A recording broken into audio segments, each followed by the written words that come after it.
Welcome, landlords and property investors. So, the big question is, what should we focus on when we're investing? We're going to break that down for you in this video. My name is Phil from Let Property, and we help thousands of landlords every year to buy and sell their investment properties through our specialist tenanted property investment platform. I've personally grown my property portfolio to a multi-seven-figure value, and I'm here today to help investors just like you get on the path of becoming a successful hands-off property investor too. When we invest in property, there are two fundamental ways in which we make money. Number one is the cash flow, and number two is the capital growth. Cash flow is the regular rental income that we get from the property, usually on a monthly basis. Capital growth is the unrealized gain from the increase in value of the asset, and we only achieve that when we actually sell the property. Over 95% of investors in residential properties are usually buying for cash flow reasons. Generally, what we're looking at is a retirement income, or what many call a side income or passive income. That's what property investing is all about for them. This approach provides instant gratification and is one of the reasons why property investing is so attractive, because the cash flow from property is usually much better than any other asset-based investments. If we look at larger institutional investors or bigger property investors, especially in places like London, capital growth becomes more of a focus. In fact, a lot more money is often made through capital growth. That's because capital growth doesn't come with direct costs other than the money you put in refurbishing the property, which generally you get back through the increase in the value. The challenge with capital growth is that you can't see it. It's not visible money. However, larger institutional investors look at capital growth beyond just buying and selling properties.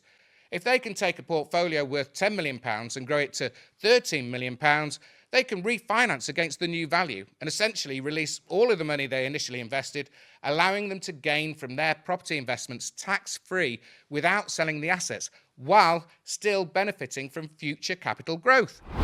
Many people focus so much on cash flow that they overlook the value of capital growth. Looking at data over the last 5 years, capital growth in the UK has outpaced average rental yields. Property values tend to double every 7 to 10 years, representing a 7 to 10% yield on property growth.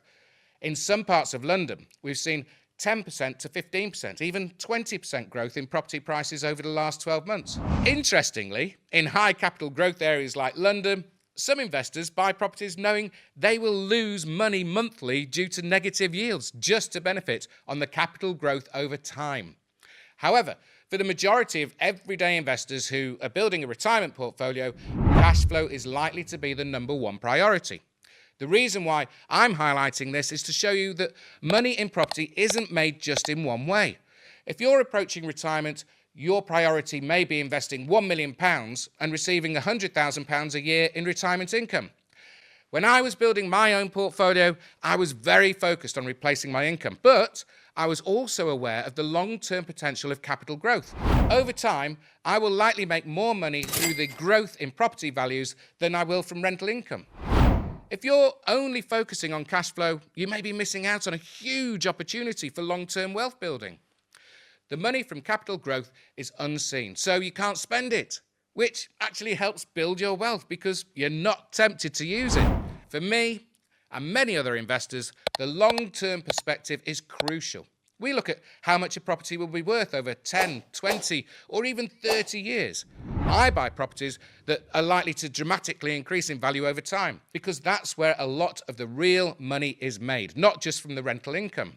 However, in my portfolio, I have a mix of both cash flow and capital growth focused properties. For example, my first property, purchased for £95,000 over 5 years ago, has now been valued at £135,000. That's a 30% increase in value. When represented as a yield, that's around a 7% return, matching the rental income that the property generates. So, capital growth on that property has equaled the rental yield, yet many investors only focus on the cash flow and forget about the capital growth. If you're an investor, it's essential to look at both sides of the equation and understand, based on the area and your investing goals, what kind of properties you should be buying. A successful investor with more than a few assets will focus on a mix. Some properties will be great for cash flow, others for capital growth. If you're interested in learning more about the secrets that wealthy property investors don't want you to know, click on the video up here to check it out. And don't forget to leave a comment. I'll get back to every one of them.